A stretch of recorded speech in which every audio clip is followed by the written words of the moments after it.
All right, boys. Super Bowl. Man, we're just getting accustomed to this, baby. Playoff run, Super Bowl. We always do this. I am live in New Orleans and really giving you the sights and sounds. I mean, really giving it to you. I've had some productive interviews this week. The Paige Baranek young lady. That was I saw that you were able to get her on set. That seemed like it was an enjoyable experience for one run on the show, Hughley. I immediately asked her about farts. Sure, of course, as one does. Yep. And clearly we found out farts or we have this lazy boy that people are sitting in, whatever.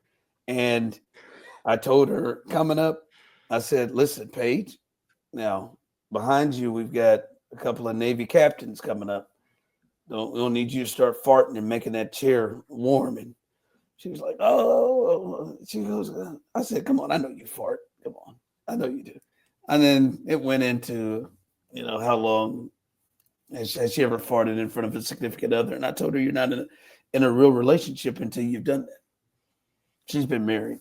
And I said, how many times have you farted? How long did it take you? She asked me, how long did it take me for my wife to fart in front of me? I said, 2-3 months. I said, you? She said, I don't think I've ever done it. I said, yeah, just do it next time. Good times, man. We had a good time, man. I mean, you're really breaking this thing down in every possible way. I don't know how you could get these kinds of interviews and that kind of insight unless you were in New Orleans to be able to cover the Super Bowl. She said she's thinking about doing it. She said she's thinking about doing it. You should. Be comfortable. What are you holding back? Make it clap. Let's do it now. I mean, or in other things. She had the audacity to say, well, I just, I want to keep the mystery. I don't want to run him away. And I said, listen, Paige. Yeah, I think she's full of it. She's let one slip.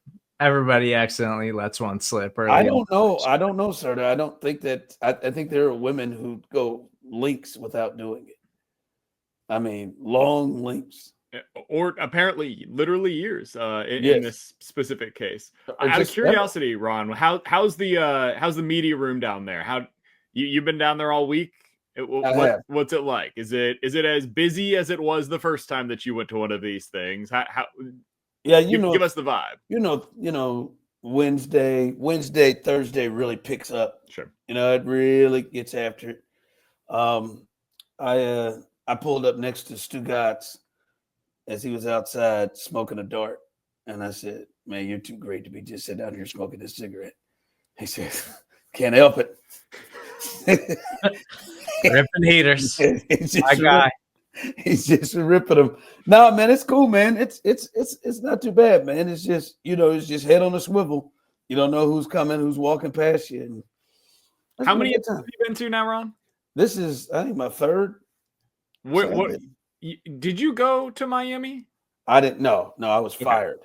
But I couldn't remember the timing on it. Nah, you went.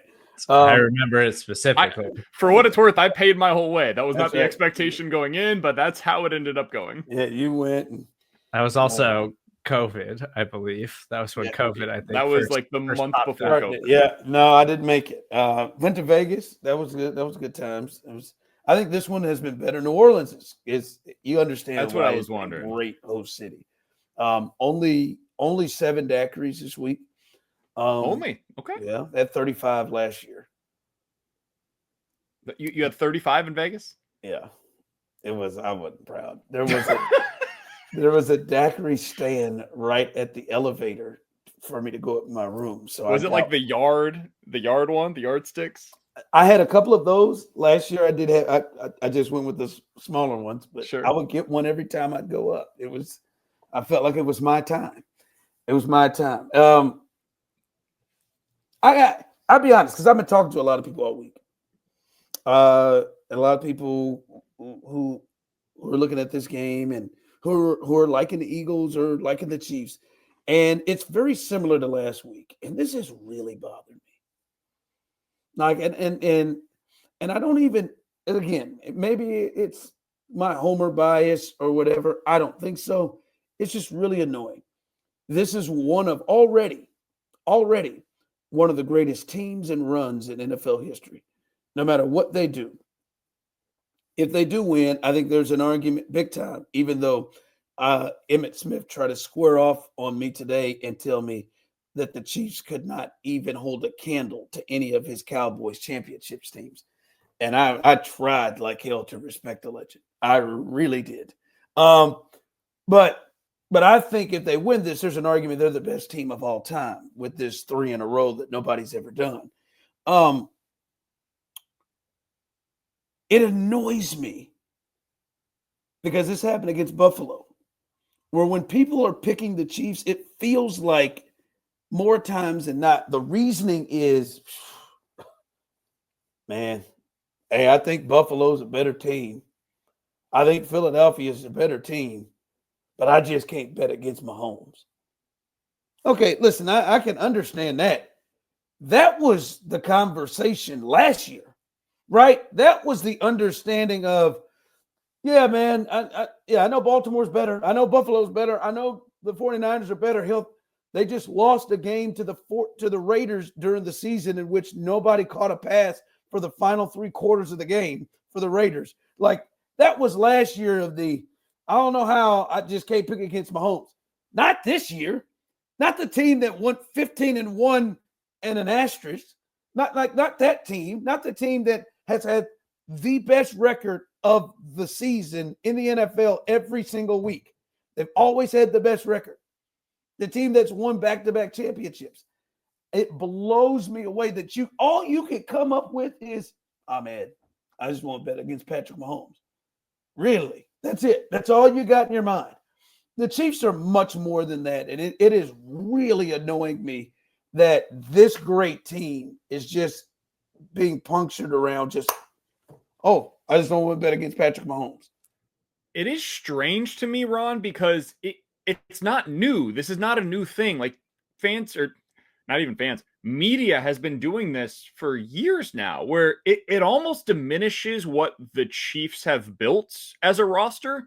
Because I remember last year it was the same thing where people went into the Super Bowl and they were like, oh man, 49ers more complete team, but can you count out Patrick Mahomes? And then before that, you go back a couple of years ago, it was the same thing with this Eagles team where it was, Chiefs have Mahomes, but the Eagles are more complete. Or you don't even have to go back to the Super Bowls. Last year in the AFC Championship game, when they went up against the Ravens, it was, man, I think the Ravens are better at basically every position other than if you want to go with Patrick Mahomes over Lamar Jackson. And it's just confusing to me because this is a team this year, Ron, that when they had their starters in, went 17-1.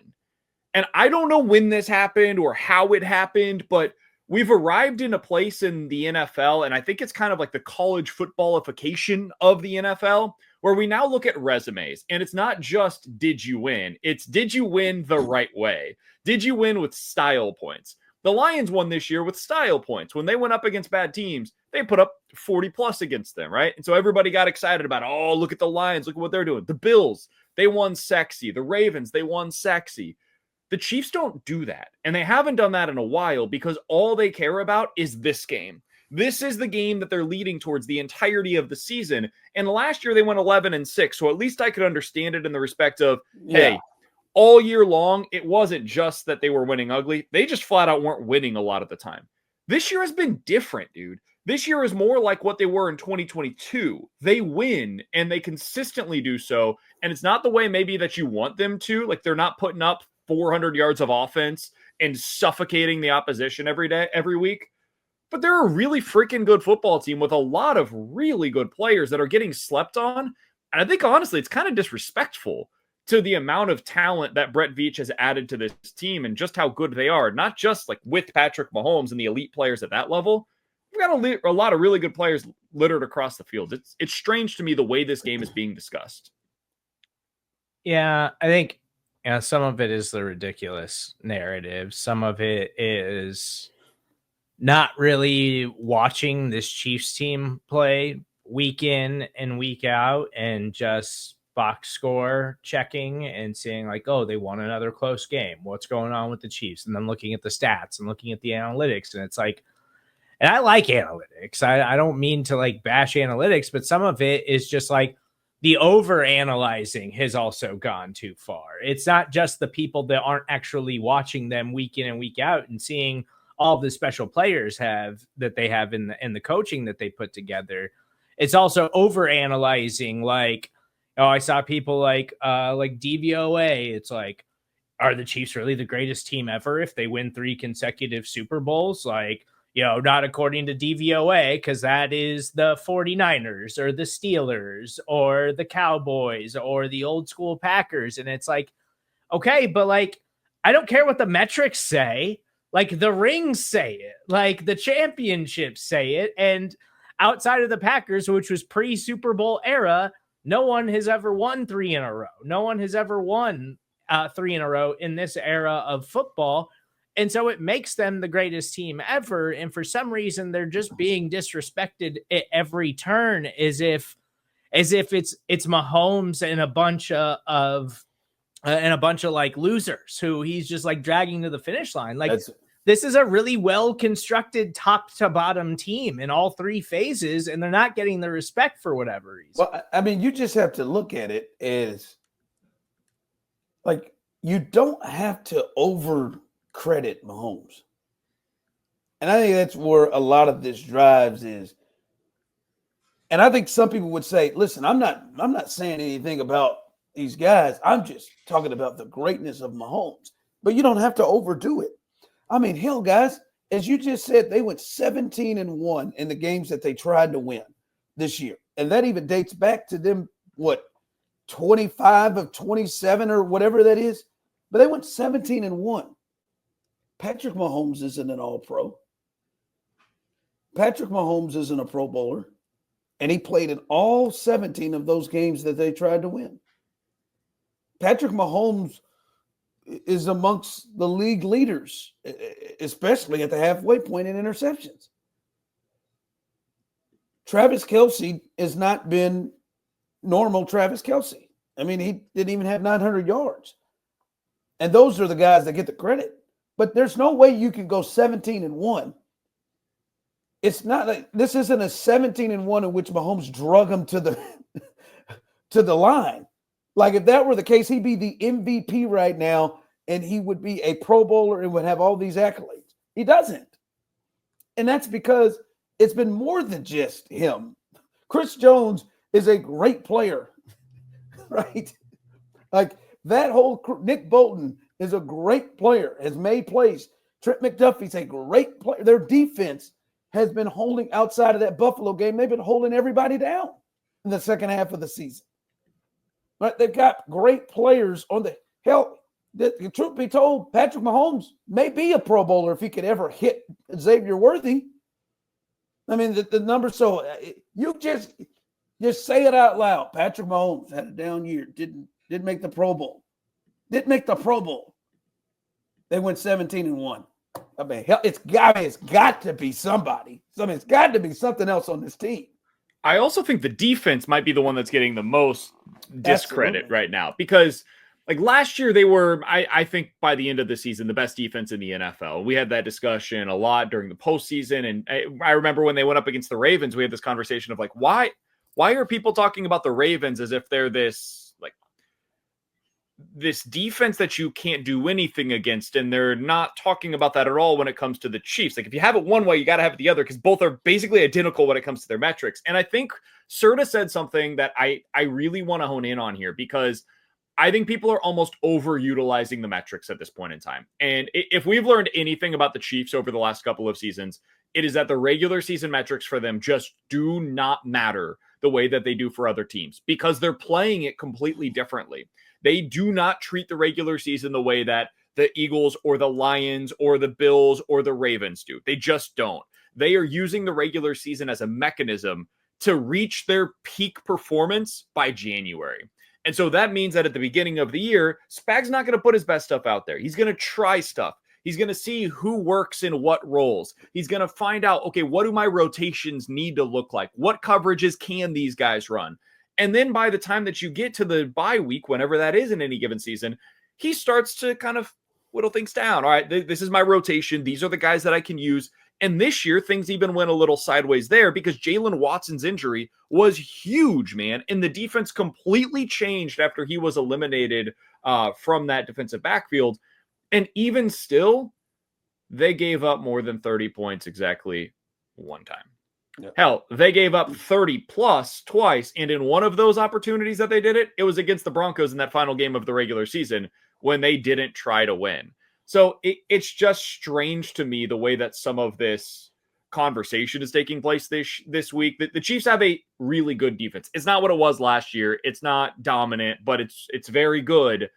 And I think it's being slept on a bit going into this week because the Eagles also have a really good defense, maybe a better defense, but they also don't have Patrick Mahomes in this offense on the other side of the ball. And they don't have Spags either. So that some of that, like, I feel like there's a thought that, yes, the Chiefs have, I think there's a thought that the Chiefs have a really big advantage when it comes to coaching and coaching staff in this game.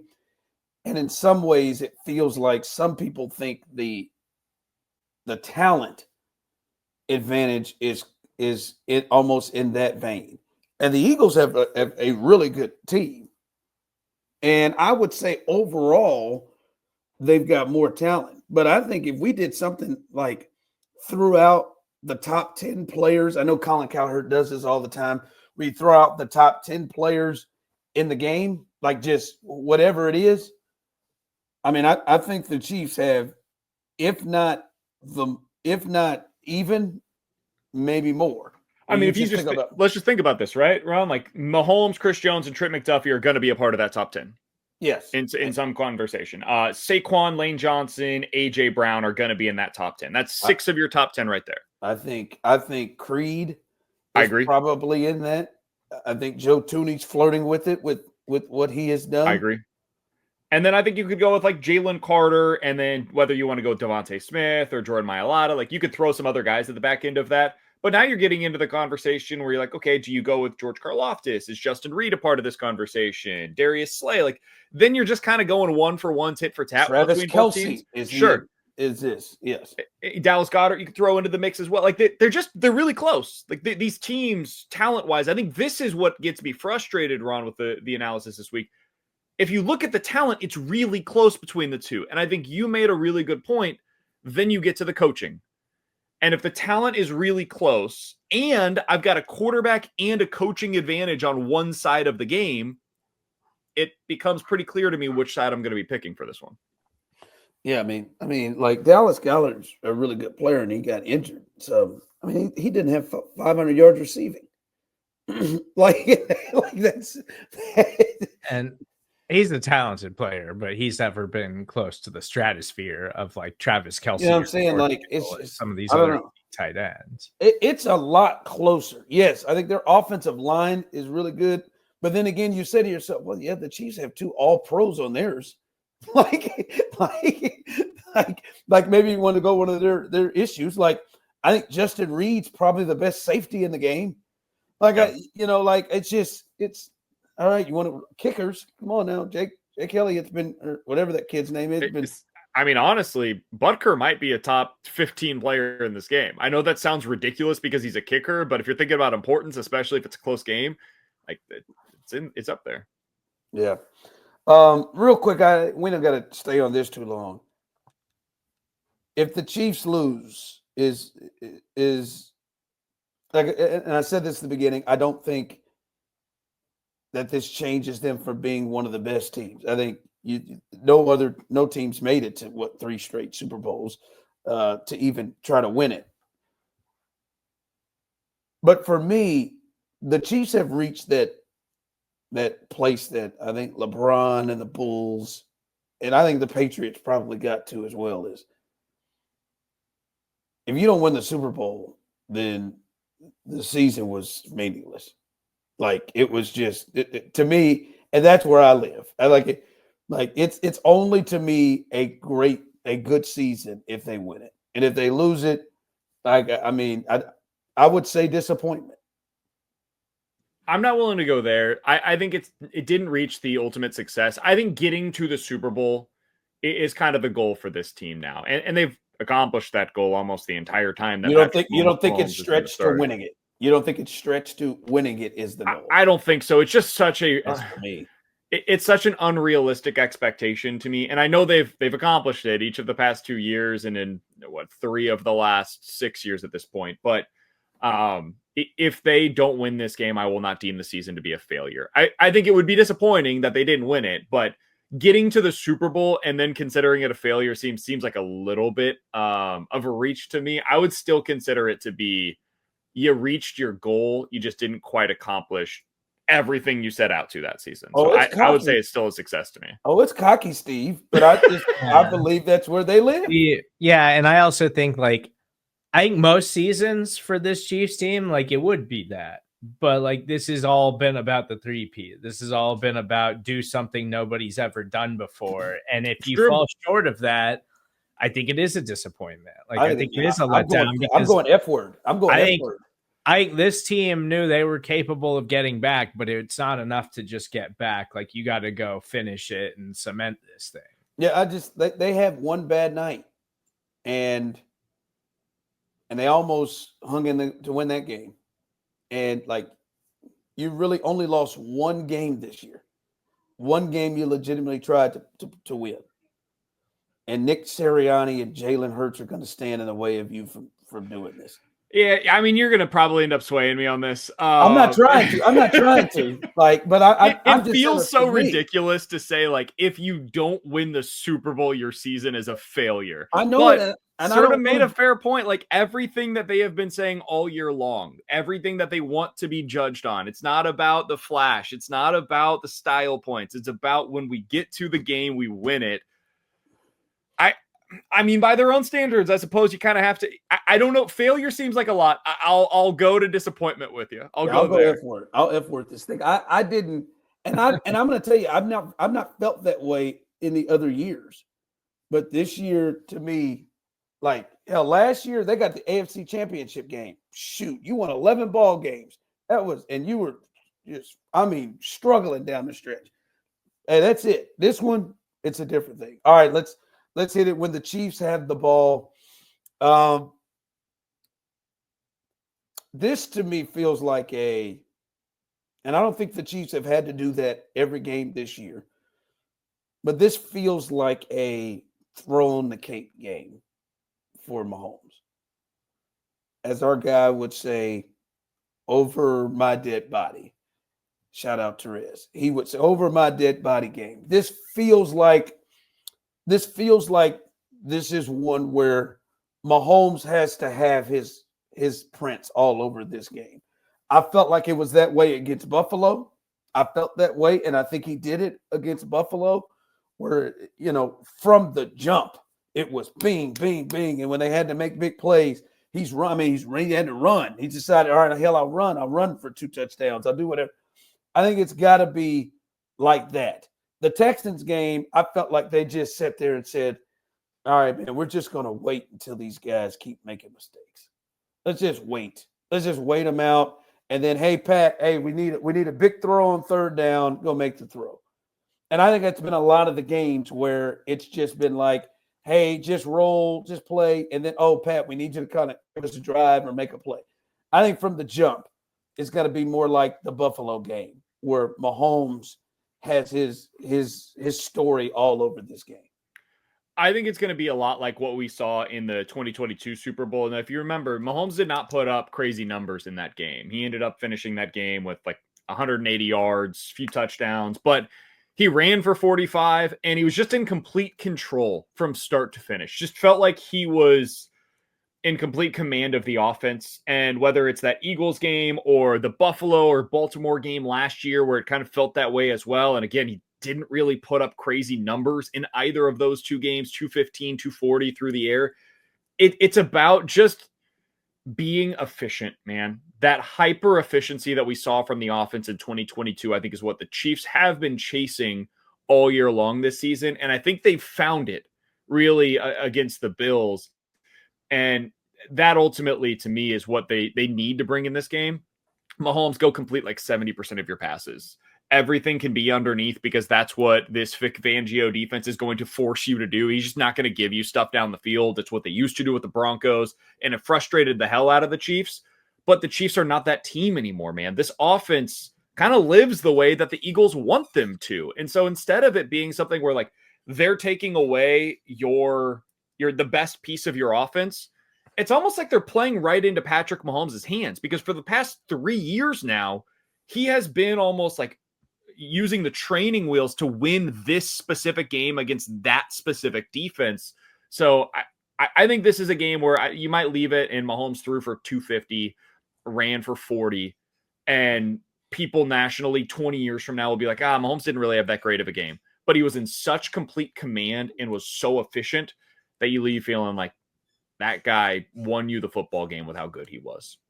And yeah, I think like that's how you attack this Eagles defense, is exactly how the Chiefs have been playing so far in the playoffs, which is like, you're probably not going to be able to run a ton on them. They're really good up front in that regard, and their outside corners are really talented. And Cooper DeJean is a talented player who can give your wide receivers some problems, but their wide receivers haven't been a massive part of the offensive game plan so far. Like, obviously they were more involved against the Bills, and somebody in the wide receiver room is going to have to step up. But you can find success with this hyper efficient, long drawn out offensive drive type of offense that the Chiefs have been running.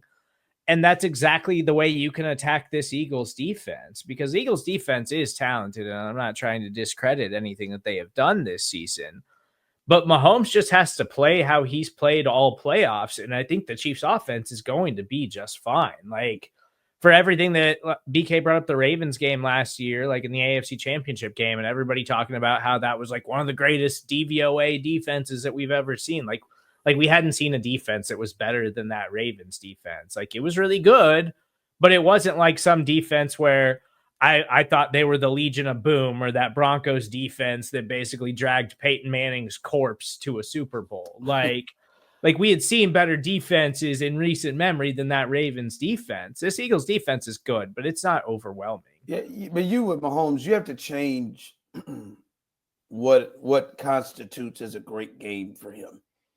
The statistics are going to look different because the Chiefs shrink games now. Like, they don't have a ton of possessions. And that's why, like, to me, they put up 32 points. And Mahomes was really, really, I mean, almost flawless except for that turnover exchange. And it's because, like, his numbers weren't better. It's because they didn't have that many possessions. like back in the day, the Chiefs are scoring in under 3 minutes, 2 minutes. And then the other teams are feeling possessed to have to keep up with that. And so there were a lot more possessions. Man, the Chiefs games now, man, you have 6 to 8 possessions in these bad boys. And I mean, they're among the league leaders with 10 plus play drives in the league. And I think that's why you just have to kind of change your thought process on that. And I think Serda brought up something, BK, that I think we should look at, because that's the other thing is the Chiefs have had so many weapons, so many different guys that can come in. Now, Worthy has seemed to be consistent, but like the last game, Juju pops up in the middle of the field. Before that, it was Kelsey that popped up in the middle of the field. We've seen Hopkins have moments. We've seen Hollywood Brown start the game with those back-to-back RPO plays that kick things. The weapons and who they decide to go with also, to me, become a really big deal, because we can talk about the Eagles secondary and young it is, but who, you just never know who it is that's going to be called upon that day for the Chiefs' weapons. Yeah, so I think when I say this, people might be like, BK, they've got a great slot corner. And that's true, because Cooper DeJean is a really good player. He's a guy that Serda will tell you, I wanted the Chiefs to draft him desperately. He's just a good football player. He tackles well, he covers well. There's nothing that he really can't do in that nickel slot. But he is not the only guy that's going to cover in the middle of the field because of the way that they play and because of the way that they defend. They are a team that runs a ton of zone. And if you're going to put a guy in the slot and you're going to drag him across the field, he's eventually going to get into the zone of one of the safeties or one of the linebackers. And that is where they are at their weakest. And so for me, as I'm looking at this game, Ron, it feels like a slot receiver / tight end type of a game. So Xavier Worthy lines up in the slot all the time. I could see him having a decent day here. I think Juju might be in for another 3 or 4 catches for 50+ yards in this game. He just came out of nowhere. He just wasn't doing I know. I think it could be another good day for him, though. It just lines up that way. Noah Gray, maybe he finally gets going in the postseason. He had a really good year this year, statistically speaking, and then just kind of disappeared in the playoffs thus far. I think he might reemerge as a player for them in this one. So Kelsey, Worthy, Gray, Juju, those are the guys that I think you can use in the middle of the field to attack. I also wonder, hey, can you get Kareem going a little bit, maybe, and on some of those like middle of the field dump off routes? It's not something they've done a ton of this year, but I could see maybe them getting him more involved in that way as well. And I think I mentioned it on the Daily Fix, like either earlier this week or last week, but the Eagles losing Nakobe Dean was a much bigger blow than I feel like anybody has really talked about, because Nakobe Dean was in the middle of a breakout season. Like, he was finally healthy in year 3 for this defense, and he was easily, without a doubt, their best coverage linebacker. And him going down early in the playoffs and being out this game was a massive blow to their defense that I think has been really underrated by everybody, because a lot of people weren't paying attention to the Eagles linebacker room when they're looking at those cornerbacks and the defensive line. But Nakobe Dean was a huge loss for them. No, and like you said, the middle of the field of what they can take advantage of.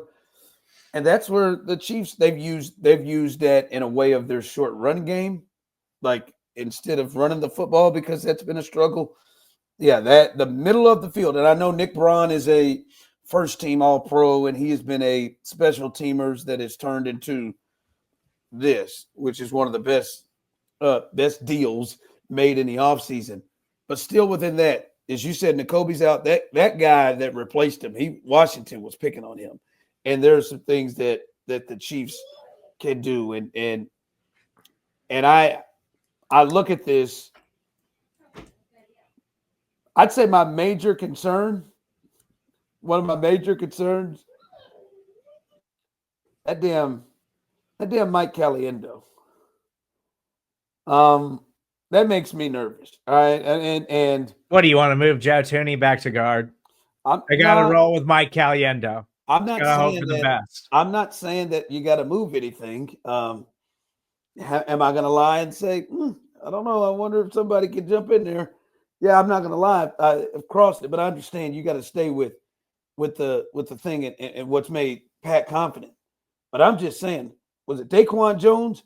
I mean, that was a critical play down the stretch in the fourth quarter. You're thinking, boy, but now the defense and Spags came through and got a stop. But nobody's ass was feeling good about the fact that they had to settle for a 35-yard field goal with over 3 minutes less than Josh getting the ball. Yeah. Nobody felt good about that. And a major reason why is because Mike Caliendo got his ass picked up off the ground by another grown man and picked up and placed in front of and over Patrick Mahomes. Just got moved. And when I think about Jordan Davis, that big joker, and I got to stand next to him the other day, that's a big joker. And then Jalen Carter, that is a weakness right there. And, hopefully they find a way to figure it out. I do think you can help the guard and Creed and things like that. But him going up against them big dudes, that makes me concerned, because I can't get over that man at 301 pounds just getting picked up by another grown man. I think what you're going to see is a ton of help coming his direction. Like, I think Creed and Caliendo are going to become best friends in this game if they weren't already. What that does is it puts that much more pressure on Trey Smith, because I've seen a lot of people kind of posting some of these these stats this week. Jalen Carter lines up on the right side of the offensive line, so across from the right guard, like 95% of the time. Maybe that's something that they switch up this week because it is such a mismatch against Caliendo. But if they don't, what you'll see is Trey Smith probably going one-on-one a decent amount of the day against Jalen Carter, who is their best defensive lineman and probably their best defensive player overall. So it's going to be up to to Trey to make a ton of money potentially in this game, because this is the kind of game that can do that for you on an island in the Super Bowl when he's going into free agency against one of the best defensive tackles in the NFL. It's a huge game for him, but he potentially goes on an island, and then Caliendo ends up getting a little bit of help against whether it's Jordan Davis or Milton Williams, whoever ends up going up against him one-on-one on any of those potential pass plays. Yeah. All right. Go ahead, Steve. No, I mean, yeah, you got a game plan for it. I think an advantage that the Chiefs have is that the Eagles, like edge rushers, aren't as good as they were last time they saw them in a Super Bowl. And so maybe you can hope that the tackles can hold up, and you can just lean a little bit more on those guys on the inside to try to protect Mahomes. Can we stick on that for just a second, Ron? I think you hit on an important note there, Serda. For as much as people are talking about this Eagles defense, and they should be, it's really good. This pass rush is not as good as the last time these two teams met. No. The Eagles had a better pass rush unit overall 2 years ago than they do right now. Now, they didn't have Jalen Carter, and Jalen Carter is an absolute menace, but they had like 6 dudes up front that were an absolute terror to go up against, and they were rotating them all day long. Did they set a sack record? They had 70 sacks that season. Dude, Hassan Reddick was amazing. They had Hargrave, they had Sweat, they had Brandon Graham. Fletcher Cox was not what he was in his prime, but he was still a pretty damn good football player. So I think it's been a little overstated this week, the dominance of the Eagles defensive line. It's a really good unit. It's like 60% of what it was back in 2022. I think a little bit is the dominance or the over-the-top thought of that defensive line to go up against, though, what people have continued to view the Chiefs' offensive line. Like, again, you almost want to knock on wood and not say it, but Jawan Taylor has been playing good football for a while now. It's been really good. Right, and it's not like this isn't just a turnstile. And then, there's some limitations over there, with Joe Thuney, but for the most part, I mean, he's held his own over there. He's been good, man. Credit where it's due. He's been really good. And I like the matchup with Sweat, who is more of a quicker player that he seems to get out and do things with. So, yeah, I just think it's those things coming together that there's a narrative that, Chiefs, like I think some people look at the Chiefs offensive line as the team that the Tampa Bay Buccaneers played in the Super Bowl, that they're walking out there. Totally. That's the comparison. I've heard that made like 4 different times because it's historically relevant, and I get it, but this is not the 2020 offensive line, dude. That offensive line that they put out there in that Super Bowl against the Bucs, both of the offensive tackles that were out there were an absolute disaster. And we know how Andy works. It's really hard for them in this offense to function when they have to give that much help to both of the tackle spots. They don't even like doing it for one of the tackle spots. You could do that at guard. Like, they're helping a guard right now. That's what they're doing. We've seen the Chiefs play with horrible guard play at times with Andy Reid as the head coach. Guess what? They figure it out. They figure it out. But and also they are. It's not just they'll figure it out, but like I said, this is a narrative that has been created so much and lifted so much that like people have just plain forgot, like have just not really watched and looked at what is happening with this group. All right, when the Eagles have the ball, sometimes things are, kind of deep, kind of football deep. You gotta look at things. You gotta really go into a deep place to get matchups and understand what's going on. When the Eagles have the ball, everybody knows what the key is. Everybody. I mean, everybody on each side of the ball. The Eagles, the Chiefs, everybody knows what this is about. This is about Saquon Barkley. That's what this game is about. I think he is the most important player in the game, and that includes the best player in the world, Patrick Mahomes, being on it for both teams. The Eagles can't win this game, in my opinion. They can't win this game if Saquon isn't a major part of it. I'm not going to say it guarantees that they win, but they cannot win this game if he's not a major part of it. If the Chiefs are consistently doing two things: winning on early downs and preventing the big chunk plays, because that's how they get their big plays more times than not. It's either, just go route to AJ Brown and let him out muscle people, and then it's Saquon Barkley going 60, going 50, big plays. This is what this thing is about defensively, and hell, I didn't even almost say for the game. This is what impact does Saquon Barkley have in this game? And there's no way in this game to shut him down. Like, Saquon's going to get his. The hope is he doesn't have 4 explosives, right? If you can find a way to just give up 1, maybe 2 of those and hold them, instead of going for 70 yards, 20 yards on those plays, you can live with the rest, because that's pretty much where Saquon lives. Let me give you a quick statistic. So you guys know I love success rate, right? If it's 1st and 10, do you get 4 yards? If it's 2nd and 6, do you get 3+? It's basically, how do you stay ahead of the sticks? It's measuring that. In other words, it's basically a metric that the Chiefs have developed into, like, being the basis of their offense, because they just consistently stay ahead of the sticks. That's what they do offensively. The reason why I bring it up is because this year, Kareem Hunt, who has not been a great running back, right? A 56% success rate on the ground. 56% of the time he has a successful run. Saquon Barkley this year, who's been amazing, one of the best running backs that we've seen in terms of his season in recent memory, 53% success rate on the ground. And what that speaks to is the boom and bust nature of who Saquon is as a running back. When he hits one, it could go for 60. Yep. But there are a lot of plays with Saquon where it goes for 0 or negative yardage.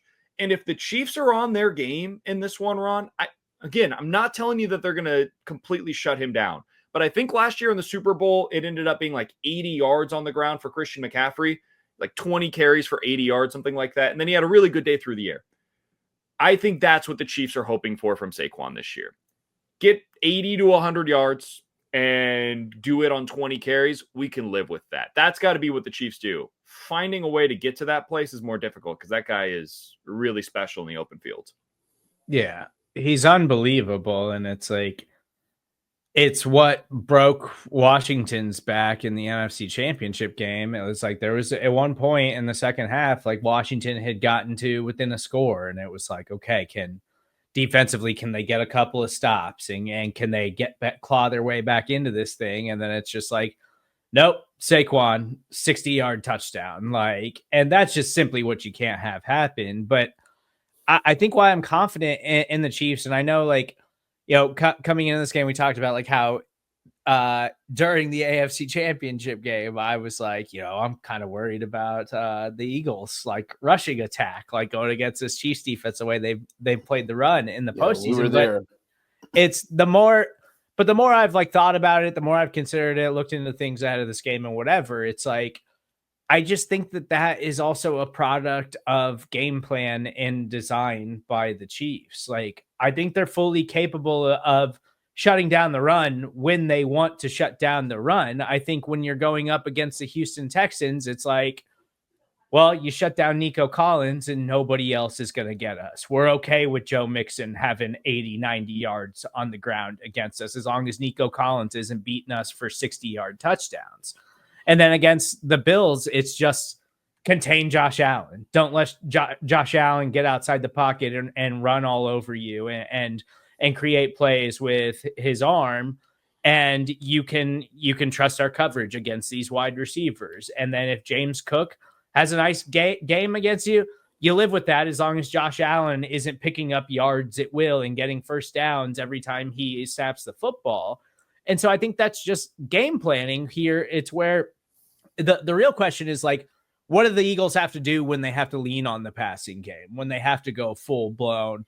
Okay, Jalen, it's on you. Get the ball to AJ, get the ball to Devontae Smith and Dallas Goedert. Like, their offense this season, when teams have actually slowed down Saquon Barkley, looks like a totally different offense. Like, they are not the same. They don't look the same at all. They don't put up a ton of points. They struggle to move the football because Jalen Hurts is limited as a passer. And so I think the Chiefs' struggles against the run, which have even been over exaggerated throughout the postseason, are much more game script dependent than they are anything the Chiefs aren't capable of doing. Totally agree with Serda on that, Ron. And I think it's by design. I think the Chiefs knew, like, hey, if Josh Allen isn't throwing for these explosives through the air, we're probably going to be okay here. We'll give up a few extra plays to James Cook. And to give credit, James Cook was also amazing in that game. That dude played his ass off. And then against the Texans, like, you just knew, hey, if Nico doesn't go off, we're good here. We'll be able to take advantage. I find it to be interesting how they go about this, though, because I do think that they will have a design of, okay, our entire game plan is focused on shutting down Saquon Barkley. But this is not your typical running back. Like against Derrick Henry, okay, what we're going to do is we're just going to put everybody in the box to take away Derrick Henry back when he was with the Titans, right?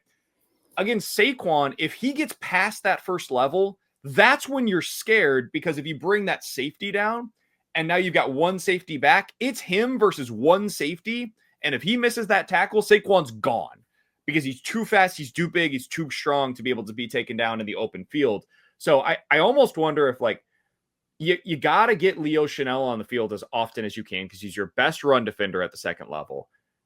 But how do you do that? Do you go to like a 3-3-5? Because that almost seems counterproductive. The Eagles are a team that, like, 90% of the time they have 3 wide receivers on the field. That's where I'm going to be really interested, Ron, to see schematically and personnel package wise, what does Spags have up his sleeve? Because he's going to have something. I have no idea what it's going to be. Yeah. And to the point that Serda was making, they just haven't been forced to have to do that. They haven't been forced to, like, that's the deal. That's why I say he's the most important. You want to make this a Jalen Hurts game. You want to make it a Jalen Hurts game. But, boy, if you start looking up Jalen Hurts, it's a lot of attempts. It's a lot of low 20s. There's some teens in there. Hell, there's one game he's 10 of 14 because they've been able to allow him to run those two to control the game running the football. And you've got to figure out a way early to make it his game. The offense, it could help with the score as well, potentially, to make this feel like they have to get away and put the ball in the air. I'm just hoping Kellen Moore is feeling stupid, because I could just see this going to a space of, all right, they're going to try to stop Saquon. Future Saints head coach Kellen Moore. So let's try to look good in the Super Bowl. I think I could see him trying to go, all right, hey, let me flip the script a little bit on you, and let me go out and attack and use AJ and Smith early. And to me, we'll see. Like, the more that the ball is in Jalen Hurts' hands, dropping back, the better it is for the Chiefs. And they have got to, they've got to force the thing.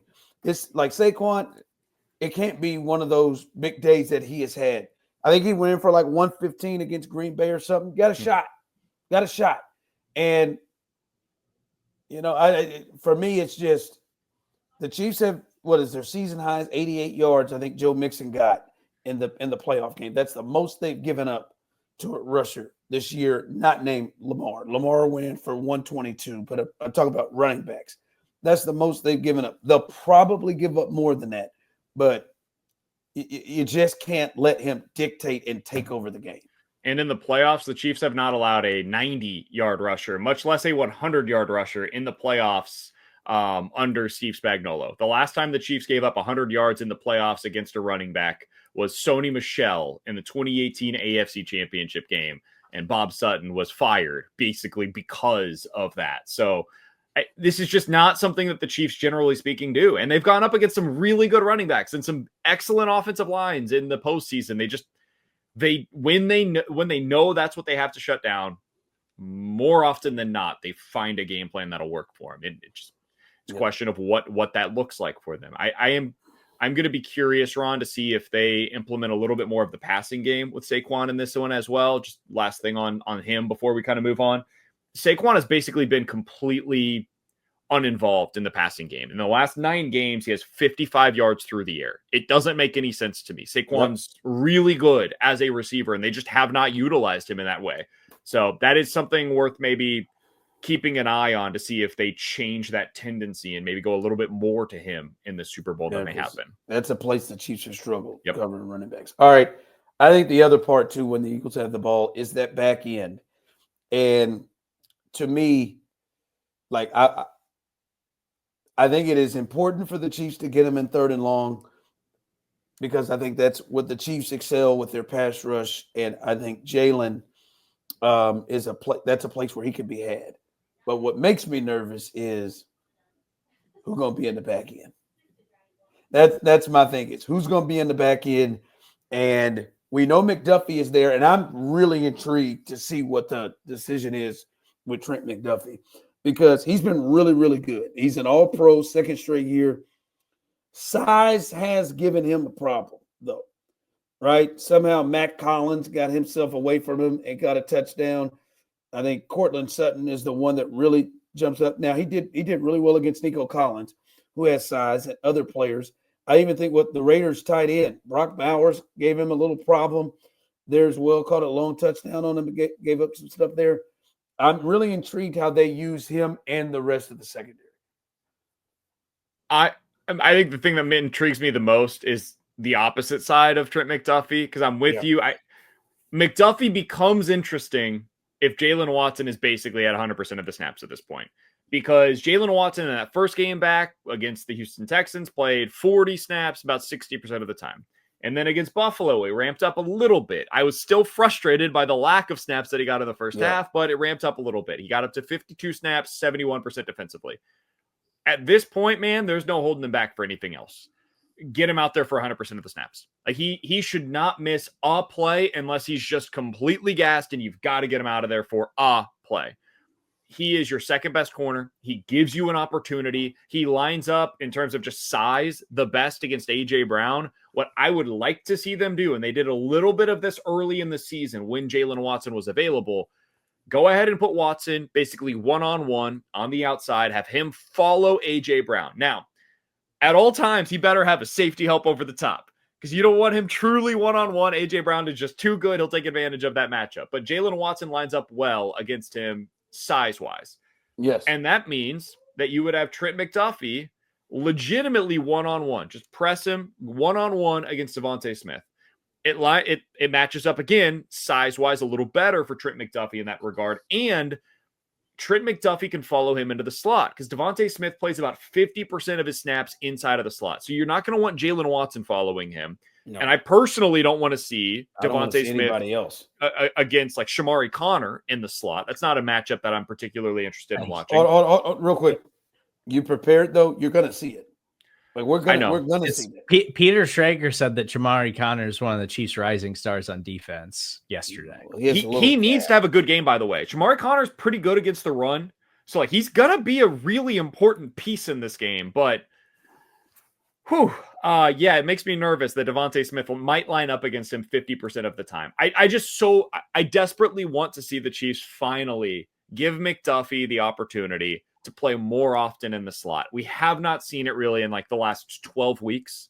Can we please get that in the Super Bowl? I'm begging you, Spags, please do that for us. I know Shamari's going to be out there. I'll be shocked off my ass. I know he is, and not just on rundowns.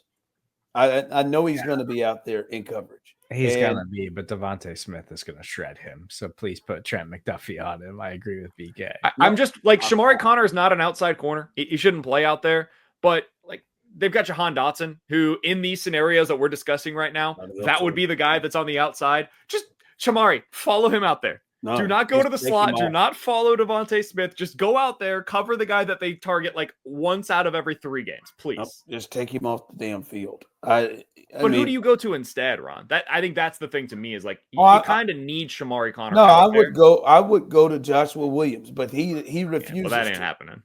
I don't know why. I don't know why he's been relegated to just. I'm not going to say I don't know why. I know he has some shortcomings, but Shamari Connor is the duck every time. And Joshua Williams, when was forced to play, to me, showed better coverage skills than he did. And I'm not talking about all the time. I'm just talking about I don't know what doesn't make sense when you say Watson out there with Brown with a double team. In the slot, bam, Smith, or wherever the hell he goes.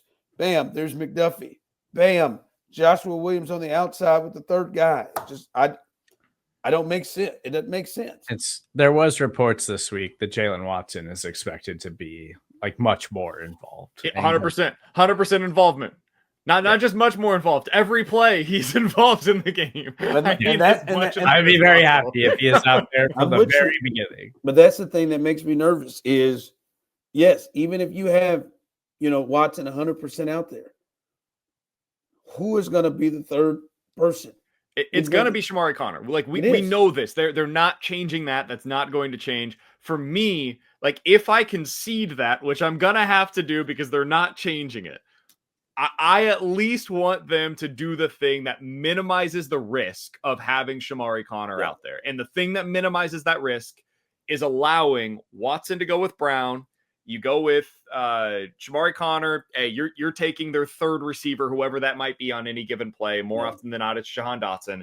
And then that means, by definition, Trent McDuffie's going up one-on-one against I gotta believe there's a better chance that he's completely off the field than him go play outside in a place that he's never played, like in an area he's never played. Yeah, you're right. I hear you. I just know it's going to be him in the slot, and the Eagles are going to dictate that it be Smith. Hell, it may be AJ that rolls in there in the slot to take advantage of that matchup. And then you just got to cross your fingers and hope that pressure gets through that line. I mean, and Goddard too, because they'll throw Goddard into the slot every once in a while. They'll flex him out, and then suddenly it's like, oh boy, Shamari Connor against Goddard. That's also a nightmare. No, it's not been great against tight ends either. Not against anybody. All right, Serda, for the last time during this season, please hit me with my music. The game that's sweeping the nation, certified or imposter. I make a statement. You tell me if it's certified or it's imposter. This one has been rolling around. Certified or imposter. The referees won't be a main conversation after this game. The referees won't be a main conversation after this game. Certified or imposter, Serda? I'm going to say it's imposter. And it's not going to be a conversation for me because talking about the referees is legitimately the least fun thing I could possibly imagine talking about after a Super Bowl, to win or lose for the Chiefs. Even if the Eagles win this thing and it's an ugly football game or something like that, like I would rather talk about the season and break down how that thing unfolded than spend a second talking about the referees. So you will not hear it from me. But there's going to be some stupid call. There's going to be something that people cling to out of this thing because this is just what they do now to try to explain away the Chiefs without actually watching and doing the work and seeing how great this football team is.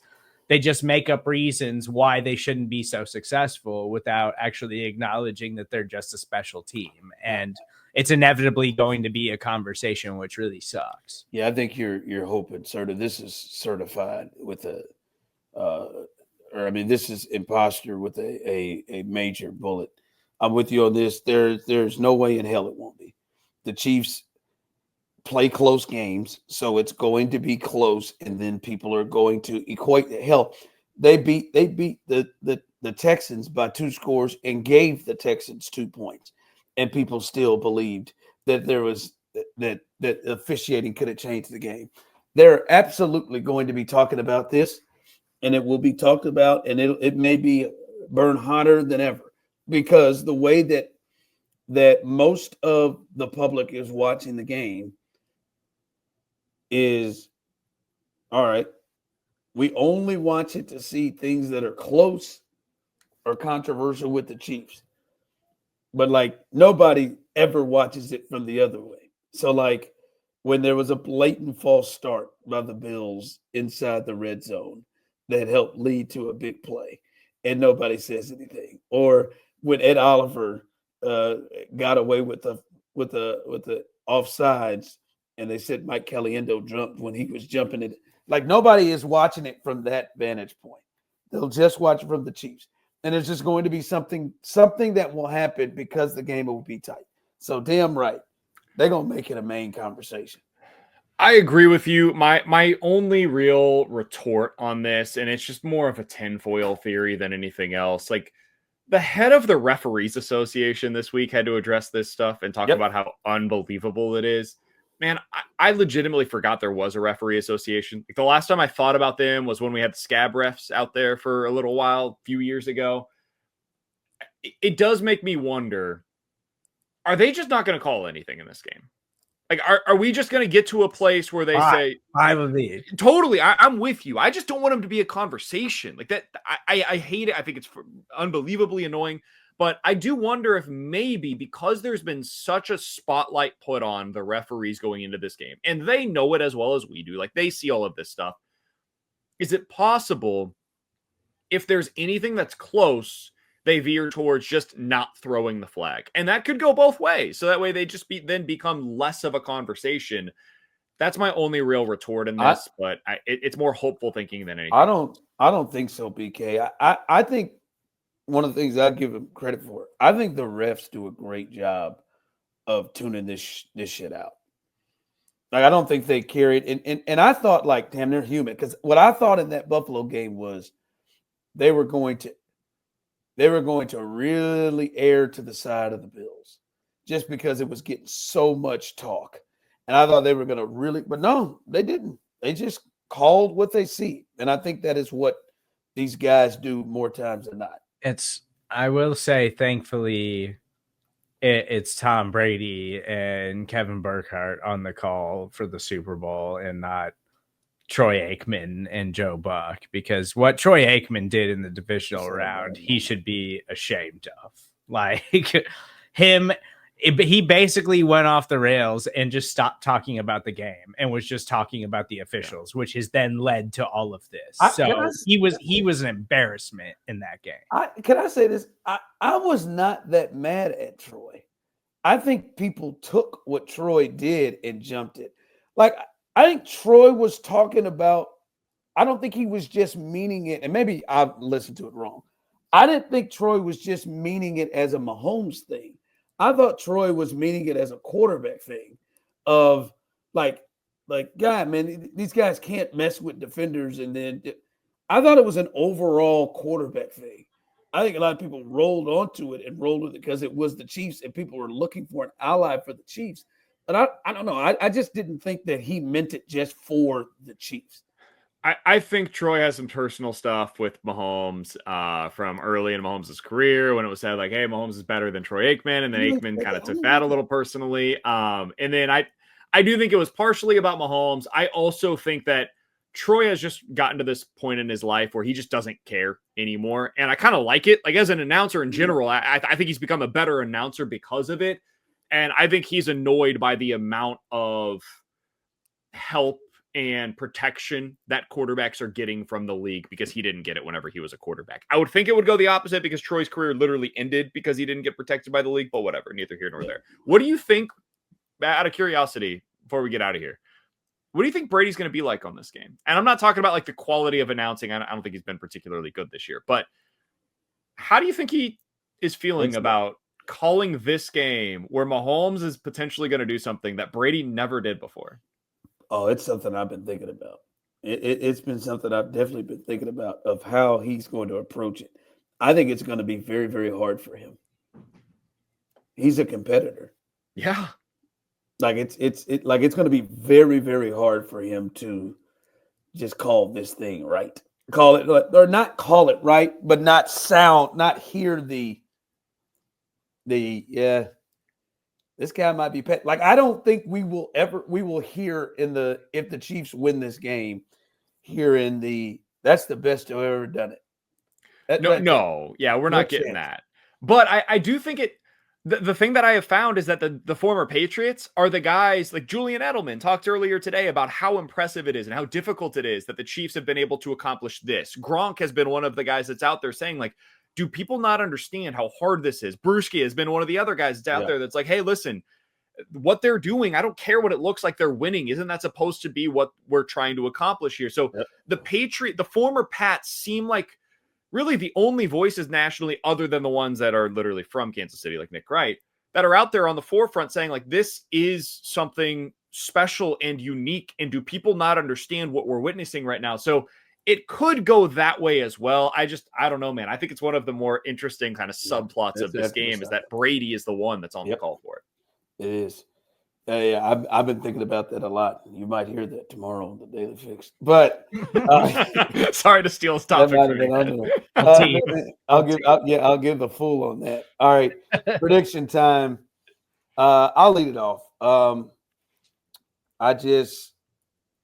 I respect the Eagles. I think the Eagles are a really good football team. I just don't think they're going to stop this. I think it's a tight game. I don't think this is in the upper 30s like it was the first time. I just don't think there will be that many possessions. I will say 27-21 Chiefs. 27-20. I don't think they're going to score 3 touchdowns. 27-20 Chiefs. I've got it 27-23. I do agree with you, Ron. I think it's a really close game. I think this Eagles team is really good. If I had to say like which side of the ball I find more interesting going into this one, I feel like I've got a pretty good idea. I could be wrong on this, obviously, but I think I've got a pretty good idea of how the Chiefs offense against the Eagles defense is going to go. It's not going to be all that fun to watch, but I think the Chiefs are going to have a few really sustained drives. It's just going to be kind of that 10 plays, 75 yards, 6 minutes off of the clock, score 3 touchdowns that way, kind of a game. Defensively, that's the side of the ball where I just don't know. Like, I have no idea what it looks like. It could go better than I expect it to, but I think the Chiefs are going to find some answers. I also think the Eagles are going to have some potential chunk plays against them as they try to find their answers. That's the side of the ball that I find way more interesting going to this one. But I do think Chiefs 27, Eagles 23, they come out on top and get the 3-peat. Yeah, I don't think this is going to be quite as high scoring. I still think the Chiefs are going to need to put up like 30 plus points in this one. Well, that's not high scoring. What are you talking about? No, but I mean, as compared to like the last Super Bowl, okay. I was going to say hell. Because I do think I was thinking the same thing. I was like, what is high scoring? But I mean, I still think there's going to be some points in this game. But I mean, like compared to the last Super Bowl where it was like touchdown for touchdown. I just don't like something has happened to Jalen Hurts, and like he's not. Like he was awesome in that Super Bowl, and he was a better passer back then, and his seemingly like regressed as a passer and like his limitations, and maybe it's just film and defensive adjustments or whatever over the course of his career, but he's taken steps back as a passer. So I think if the Chiefs force the Eagles into that type of game plan, I'm not totally sure they can keep up, but I still think that Saquon's going to have some opportunities and they're going to find a way to get in the end zone. The end of the day, I think the Chiefs coaching, game plans, Mahomes, all of it is going to be enough to figure it out and to get over the hump and seal the deal. So I'm picking the Chiefs to win 34-24 over the Eagles. Just going to score the most they have, right? Like that was a real roller coaster. I really didn't know where you were headed on that thing. You got to get in the Saquon. I was deciding as I was going to be. I figured that. Yep, that sounds like a stall. That sounds like a stall. All right, we'll see you next week. We'll see what happens. Do they win? Do they lose? Are they champs or not? We are out.